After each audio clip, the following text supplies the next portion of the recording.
Hello everyone, I am Hugh. I am a diehard Game of Thrones fan with a Stark direwolf tattoo on my right shoulder that I am seriously reconsidering after this most recent clusterfuck of a season. And I'm Jaime, and until Hugh made me watch a couple episodes of this last season, I had never seen an episode in my life.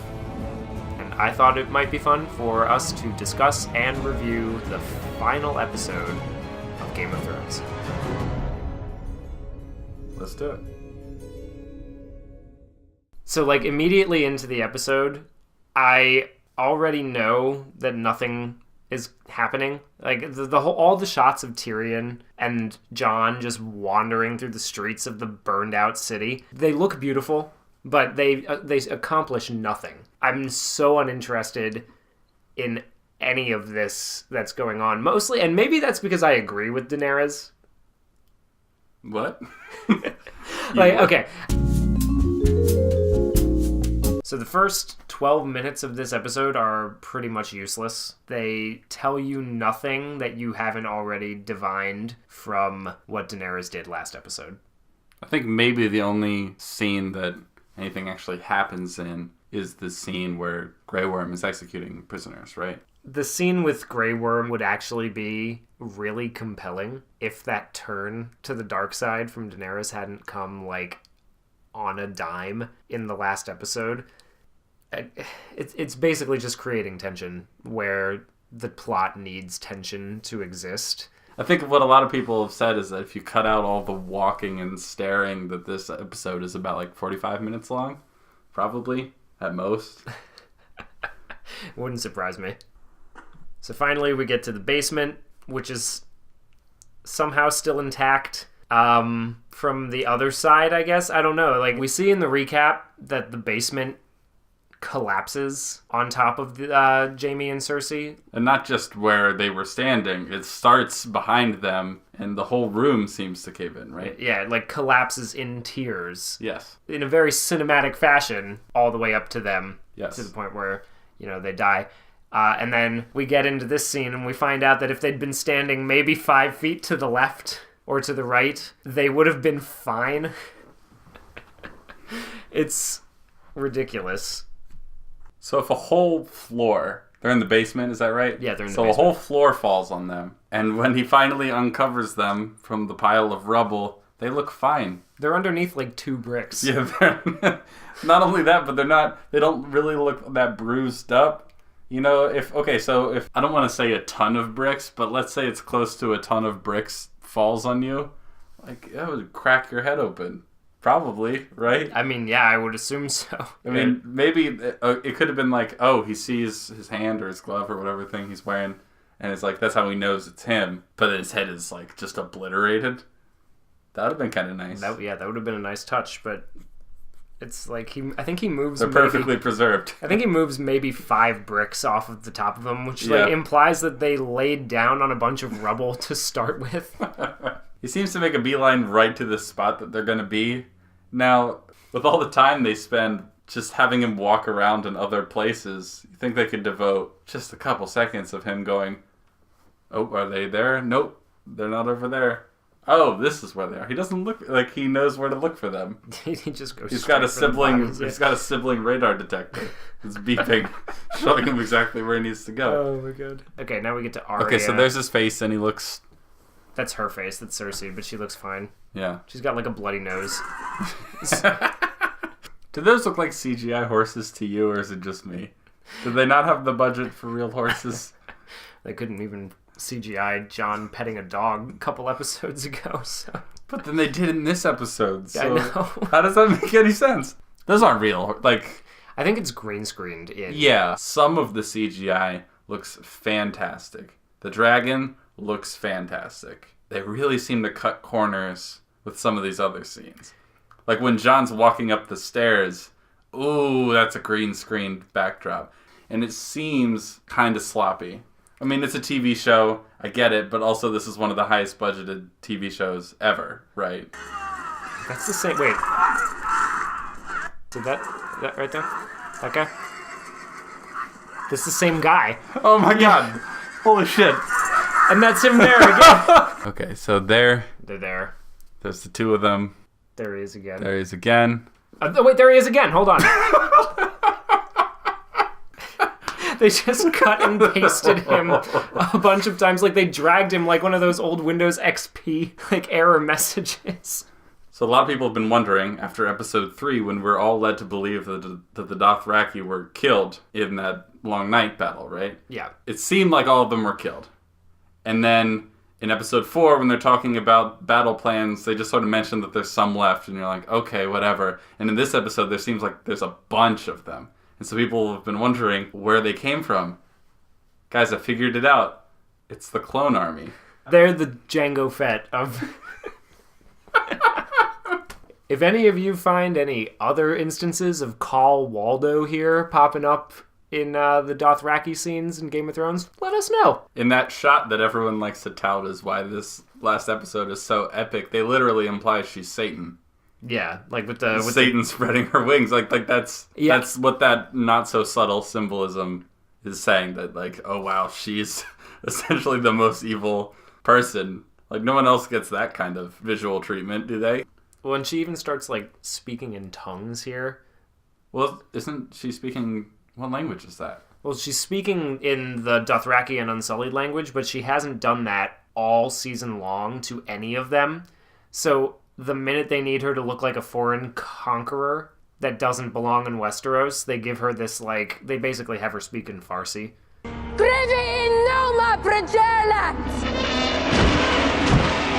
Also, maybe it's just because I'm a sound guy, but they can't hear you. You are not yelling nearly loud enough for the people in the back to hear you. They should all be going, what? And then they give her this, like, we are going to conquer the world thing, which she's never had this before. Her whole goal for the past, like, 3 seasons has been, I want the Iron Throne. And now she's just like, yeah, let's go conquer literally everywhere else in the world. And I think what a lot of people have said, that her becoming the sort of Mad Queen, or whatever you want to call it, eventually makes sense. But it happens in, what, 1 episode? Because in 4, she's talking about how I want everyone to think that I did everything I could to keep things peaceful. And then in the next episode, burn it all to the ground. And in the next episode, we're not even done. We need to go to the rest of the world and bring in the utopia everywhere and end all suffering and break the wheel. That's a long arc. That should take a long time. There's a lot of people saying that the turn to the dark side for Daenerys made sense. Yeah. And that the foundations for it were laid. I totally disagree. I do not think it was whatsoever, because we've always seen her make the choice that preserves innocent life over needless violence to get what she wants. She talks a big game, but she never once has done anything that would make her look like anything less than the hero. It sounds to me like, though she might have had utopian ideas, that she sacrificed her own personal success quite a number of times to avoid the unnecessary killing of innocent people. Is that fair to say? Yeah, I think it is. So she sounds like the kind of character, though, like, she always talks about breaking the wheel. The history is over now. In comes the utopian paradise because I'm in charge. That she betrays the one sort of value that seems to be more important than that to get there. And then all of a sudden, it's just full utopia and that whole value is gone. We've liberated these people. She says, like, we liberated the people of King's Landing, right? Yeah. So liberated means killed. In this scenario. Scenario, liberated means killed, but that is also the writers just really, really trying to make her seem crazy. How do we really drive home that she's lost her mind? Yeah. Oh, she talks about murdering people as having liberated them. Yeah. So have you heard anything about Dany's father? No. But have you heard that he was called the Mad King at any point? I've heard the name the Mad King. Okay. I didn't know it was her dad. Yeah, the Mad King was her father. So the Mad King was not mad just because he killed innocent people. He did do that, but he liked setting people on fire. That was the only way he could get it up. Okay, so he was more or less a legit psychopath. He was a legitimate psychopath. He set people on fire. Yeah. He killed Ned Stark's father and brother by setting one of them on fire and putting a noose around the neck of the other and putting like a way to extinguish the fire just out of his reach so that he would strangle himself, and laughed the whole time. And he tried He's to... like Jigsaw. Yeah, I mean, he was. That's the thing. It's like he was like a character from a Saw movie. He was gonna set the whole city, King's Landing, on fire. Mm-hmm. He was gonna blow it up with wildfire. This green atom bomb. Is that weird thing that Cersei uses to kill the Pope or something? Yeah. Okay. He thought that if he did that, he would be reincarnated immediately as a dragon. Okay. He was actually crazy. And to compare her to that, because she sacked a city, is kind of insulting to the lore of the entire show that you've built, and also just like really fucking stupid that you forgot the Bible of your own show.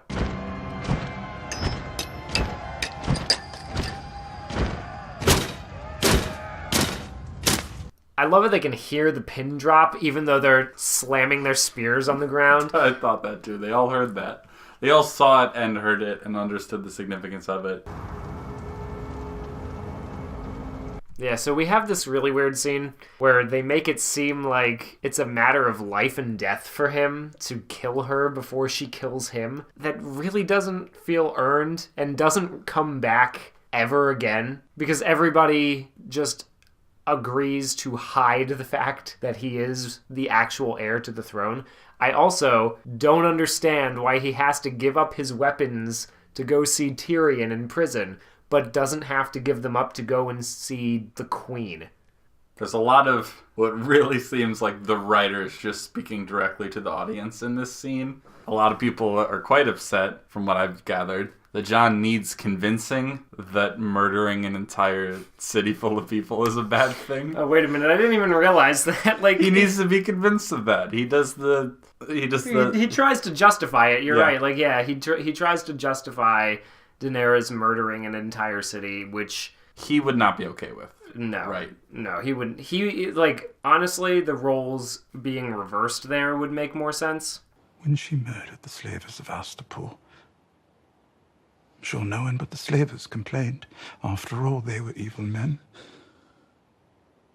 When she crucified hundreds of Myronese nobles, who could argue they were evil men? The Dothraki carls she burned alive, they would have done worse to her. Everywhere she goes, evil men die, and we cheer her for it. Okay, so the big problem that I have with this line is that every character left alive has done the same or worse. Sansa fed her ex-husband, the rapist, to a pack of dogs. Tyrion strangled his hooker lover and shot his father on the shitter with a crossbow. Jon executed a bunch of Night's Watch guys, subordinates of his, who had betrayed him and killed him. And then he came back to life. And my favorite, Arya fed a dude a pie with his own child baked into it, then slit his throat, wore his face, and poisoned his entire family to death. Every single one of them. And they justify Daenerys destroying a city being evil by saying, well, clearly she was building up to being evil because look at all the awful things she did in the past. But those were all justified. He even says they're justified because they were all evil. They were all just as justified as everything else I've just mentioned. It's because Dany is being held to this standard that no other character in this show is at this point, in order for the writers to convince you that she must be the evil one. And also, I'm going to go off on this real quick because this is one of those things that has been bothering me about the way that this past couple seasons has gone. The past couple seasons of the show have essentially boiled down to Tyrion and Varys and pretty much all of Dany's advisors giving her really shitty advice. Every time she follows their really shitty advice, she loses a major piece of her army, or like she loses major footing. She gets upset with them for giving her bad advice, and then they all start to act like she's the worst person ever. She finally does something efficiently for once. Against the advice of her advisors, they all call her crazy. She ends up executing one of them. Tyrion gets sent to jail, and from that position, because she didn't take his advice, engineers essentially her assassination and then helps to elect a figurehead king with no qualifications so that he basically ends up getting to rule the kingdoms by himself. Tyrion does. Well, they even show in that final one of the final scenes where Bran shows up to the meeting and is like, cool, you guys handle all the stuff that matters. I'm going to go try to figure out where that dragon went. But see, here's the thing. That would be interesting, right? But I don't think the writers even want that to be the case, because they still play it like Tyrion doesn't want it. Now you know why I say I kind of agree with Daenerys. Yeah. Because I didn't think you'd get me there, but... Like... But if you look at everything that's happened in the show, a potential queen sacking the city in a war, that's not really that unusual. And if you look at everything that Daenerys has done before, that arc makes no sense. So it's two competing kinds of stupid. It's like a double helix of stupidity. Just like running through the DNA of the show. What do 1,000 swords look like? Not like that. That is not 1,000 swords. Something that really struck me as funny about this scene is that when George Martin talked about, like, after the show started airing and George Martin started talking about what he imagined the Iron Throne looked like, that's what he imagined the Iron Throne looked like when he was writing it. Yeah, so that looks like it could be 1,000 swords. Seeing her in this final scene being like, well, I imagined it like being the way it was in the book, essentially, and then them just kind of being like, well, this ain't the book. I think they thought that this was like a really profound line, but when she says, I know what is good, and then she says, and so do you, and he says, I don't, well, then why do you disagree with her?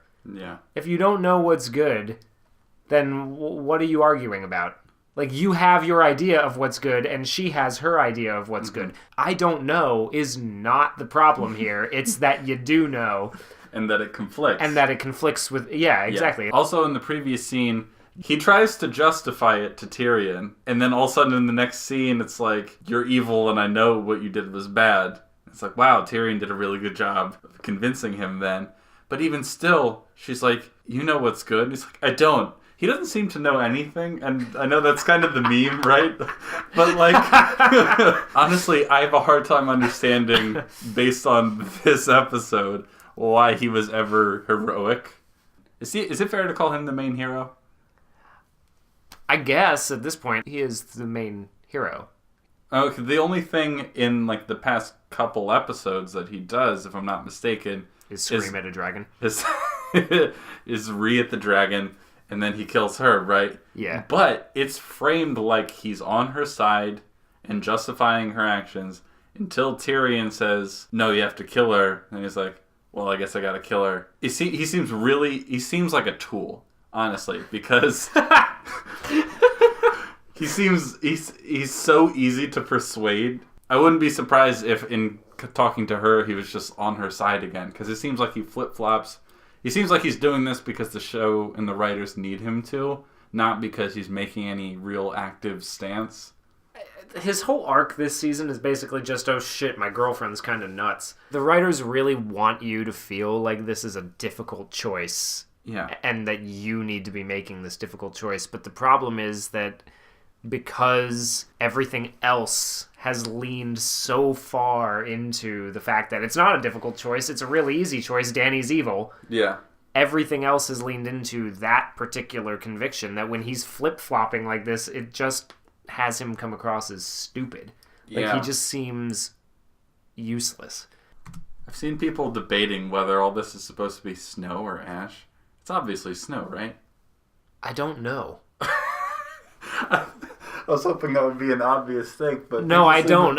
So it is winter, and it looks like it's snowing, but... It wasn't winter in the last episode. It wasn't, and it's also Not by the looks of it. I'm not sure. If that's all ash, it'd be so fucking hard to breathe. But it's not all ash. It can't be. It can't be. It's gotta be snow. It's like they remembered last minute, oh right, this is supposed to be during winter. So we'll have it snow in this episode and not the last one. I mean, we live in Maryland, right? And weather's fucking erratic here. But yeah. I'm just saying, it seems like last minute they're like, oh right, winter is something we've been building up to for a long time. Should just be snowing in the last episode. So when I first saw this, I actually thought that we were about to get another scene where he just screamed at the dragon. I was like, is that really how he's going to go out? He's just going to scream? That's going to be his arc this season, is killing bitches and screaming at lizards? It's like poetry. It rhymes. All right. This scene is, in my mind, the worst thing I have ever seen Game of Thrones do. I hate everything about this scene. I hate from conception to execution.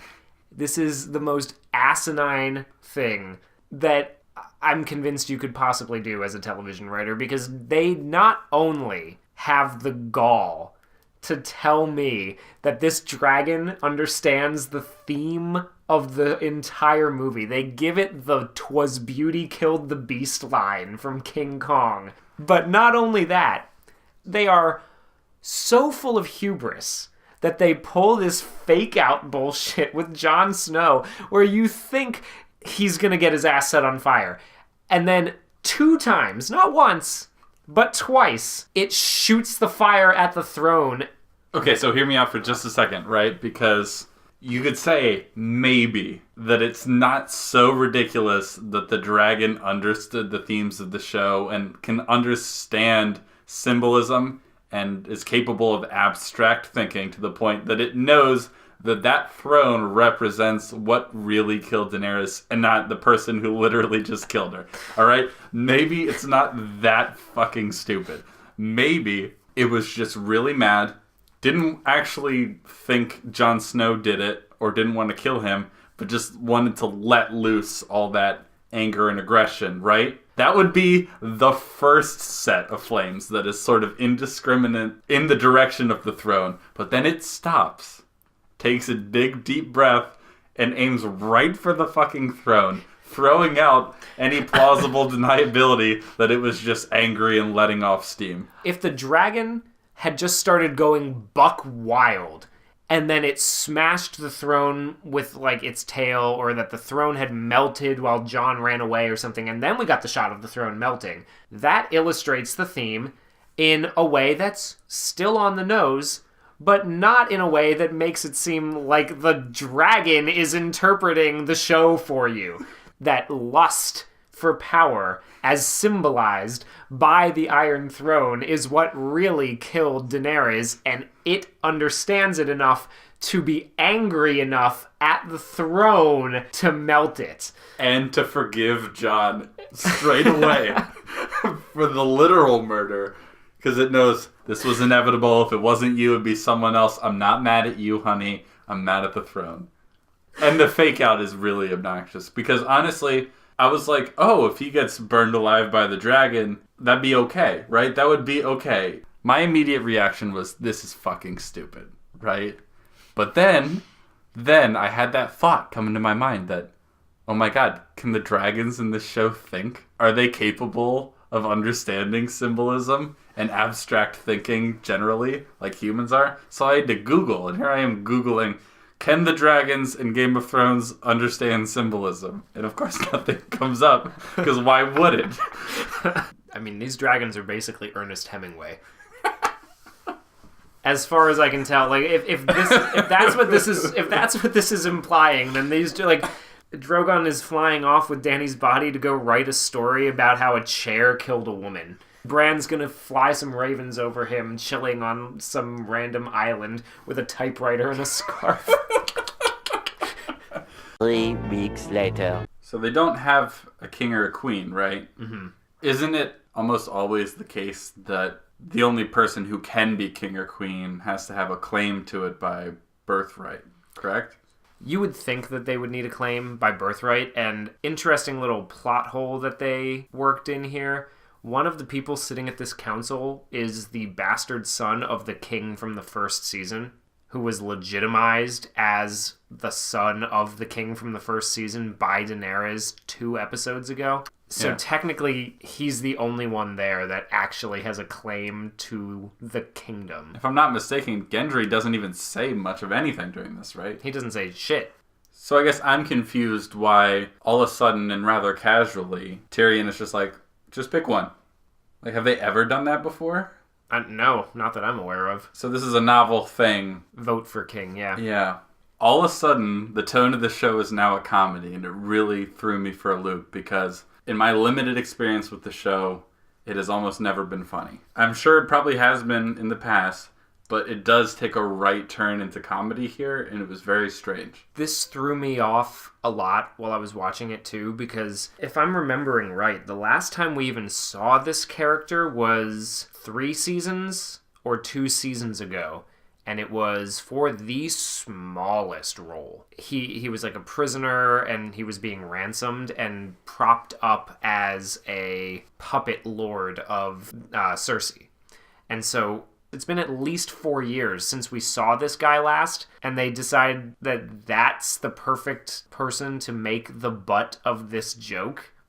It's kind of an awkward joke. It didn't really land for me, especially the really unnecessary bit where he hits his sword against the chair. Yeah, that part. And it plays out really slowly, too. And then the bizarre part is that this next joke is actually pretty funny. Just cut the awkward joke of him embarrassing himself and just go straight into this, and then you get to shave off, like, I don't know, like a minute and a half. Because this joke really works for me. I laughed. I mean, yeah, I thought it was hilarious. I really liked the shitting on democracy idea. It really reminds you that this is actually supposed to be a medieval world. Yeah. Because the show sort of forgets that in terms of its ethics and political viewpoints. But then here it's like, oh, right, this is what it should have been all along. But the weird thing for me is that they shit on democracy, and it's hilarious, and I'm going to give my horse a vote. But they're electing a king in sort of an electoral college sort of council sort of thing. This is a new and novel thing, but this is totally okay, and no one even objects to the idea of voting for king. Just not the popular vote. It seems like there's a bit of a contradiction here. It really doesn't make any sense, honestly. And then we get this scene where Sansa, so everybody's voting, and of course it's a unanimous vote because this show has basically become a shitty anime. And they just need to wrap it up really, really quick and give the crippled, awkward emo kid the best possible resolution. And then Sansa just goes, actually, you know what? I don't want to vote. I want to be independent. Nobody objects to that, and not a single other one of them, including the 2 countries who, during the progress of the show, have attempted at least once to gain independence. None of them say, wait a minute, that was an option?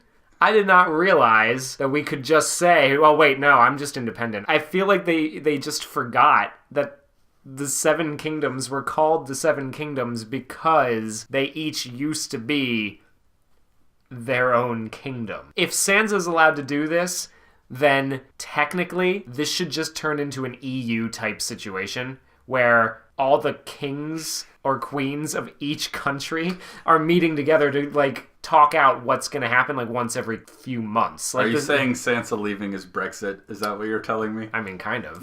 In a way. Why does she want to leave if her brother is going to be the king? Because they remembered halfway through this scene that Sansa's whole arc was about gaining independence for the North since the beginning of this season alone. But why would she want to be independent from the kingdom that's ruled by someone she's blood related to? I mean, I could understand wanting to be independent if they're going to make, I don't know, Gendry king. I don't know. That was confusing to me. It doesn't add up to me either as the longtime avid viewer of this show. Because the whole reason for the Northern Independence movement in general was because Joffrey, the kid who was on the Iron Throne, killed their father. Yeah, that's a pretty good reason. So they just didn't want the Lannisters to rule them anymore. But now a Stark is sitting on the throne, and they still just have... Maybe independence has become more of a symbol than it is anything else. Like, yes. It's a mess. Tyrion puts forth Bran, and everyone more or less unanimously agrees, except for Sansa, because his dick doesn't work, and he can't father children. Let's just set aside the idea that paraplegic means impotent, because it doesn't. How does Sansa know that Bran's dick doesn't work? Okay, Sansa's probably the one helping him do basic bodily functions, right? Because he's stuck in a wheelchair, so she's just like, trust me, I've tried. It doesn't work. Oh, Jesus. Okay. He asked me as a friend, and I said, I kept my gloves on. There was no skin-on-skin contact.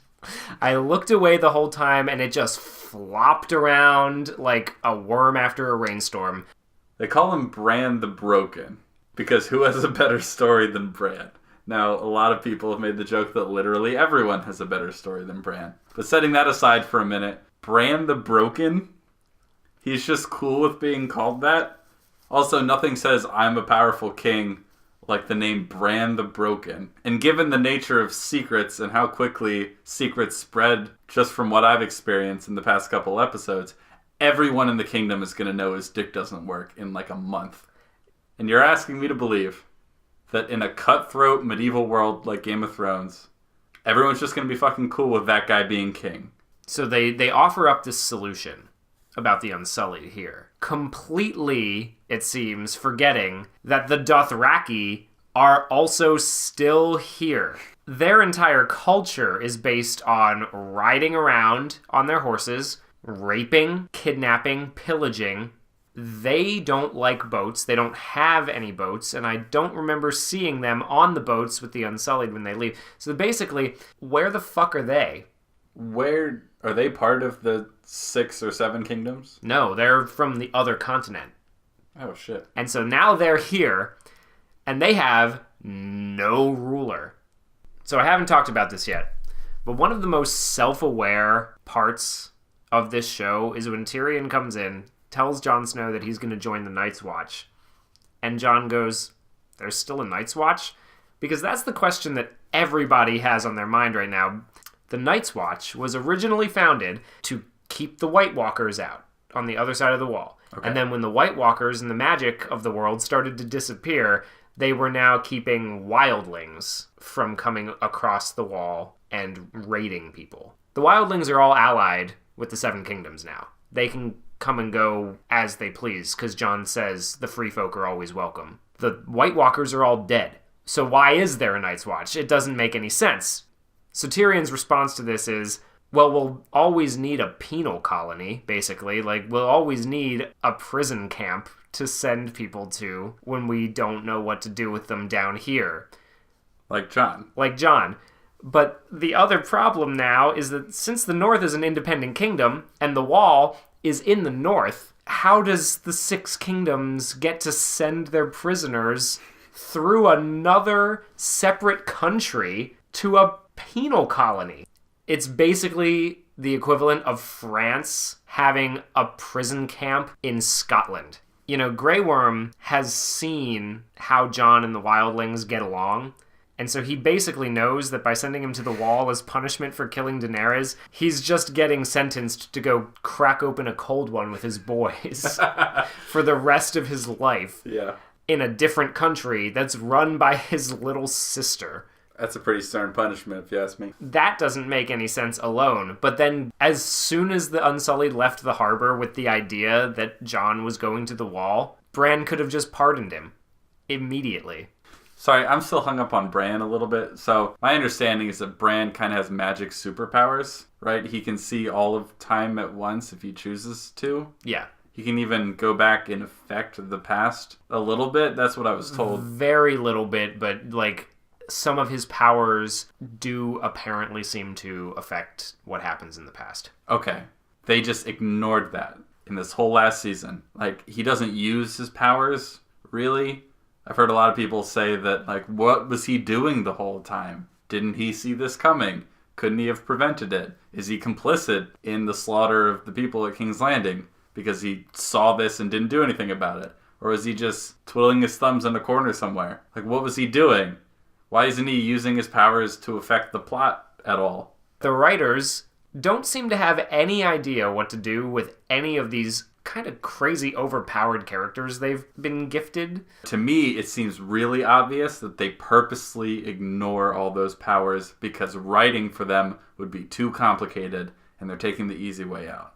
For example, in Endgame, the Russo brothers had to deal with Captain Marvel. Now, Captain Marvel is a super overpowered character, right? And so what do they do to deal with that? They just have her fuck off to somewhere else in the galaxy for most of the movie. Now, that's a pretty decent way of getting around that. They're acknowledging that she is super overpowered, and we have to do something so that she doesn't just solve everything.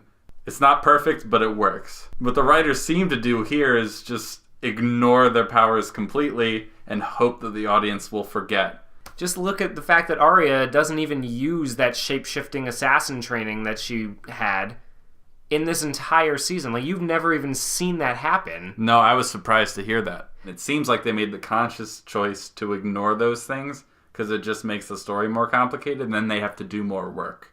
All right, we've covered this. What about their goodbyes? I don't really have anything about the goodbyes, honestly. Did you like it, or...? No, I didn't like it, but there's nothing, like, egregious. Oh, there's the part where Brienne's writing in the book. I've seen a lot of people on the internet complain that she closes it so quickly before the ink is even allowed to dry. It's going to smudge it. It's just gonna... So that's a fun one. I didn't even think about that. This guy over here, Bronn, the master of coin. Yeah, he was threatening him like an episode ago. Yeah, yes, he was. Also, earlier in the show, Tyrion had to teach him how loans worked. The basic principle is, I lend you money, and after an agreed-upon period of time, you return it with interest. And what if I don't? Well, you have to. But what if I don't? This is why I don't lend you money. But he's the master of all the money for all 6 of the kingdoms. It's just played as a joke. Like, the whole idea of, like, him being in charge of that, like, being treasurer or whatever they call it, is like a joke. It's like, haha, isn't it funny that he's master of coin? This kingdom is gonna collapse in, like, 10 years max. The tone takes a really bizarre turn at the expense of the legitimacy of every decision made at that council. It's set up like a joke. It's like, haha, wouldn't it be funny if Bran was king? Arya's off to find Westeros. Is this set up like it's going to be a potential spin-off? Because people have been talking about it like, oh, I'm so excited. This is what we need. We need to see her being an explorer now. I don't think so. I don't think that's going to happen. Yeah. I don't think that's what's happening. I think that the only spin-off that I've heard of is a prequel that takes place in like 5,000 years previous to this and is a thing about the White Walkers, which... Who cares about them now? Why would anybody watch that knowing where they end up? Like, knowing that they're just icy Terminators. Why is anybody going to care? They're easier to kill than Terminators, though. Fuck. So the music is trying really hard to make that finale epic, but the last shot of the whole show is just Jon wandering through the woods with his friends. Off to do what? Fucking nothing. The last shot of an entire show should be more impactful than that. Is that fair to say? I feel like that's fair to say. It's the last shot of the entire show. I mean, I have my own problems with the ending, just, obviously, because this video exists, but, there's just something... Do you just not care at that point? Yeah, I think I'm just, so spent by the sheer ruination this show has gone through. And... that no really great final shot could save it. Yeah, I mean... not that it would save it, but, I can't even imagine what would have been better than it as, a final shot. It just put a crown on Bran and his eyes roll up and go white. I mean, I guess that could have been okay. That would have been just as stupid, honestly.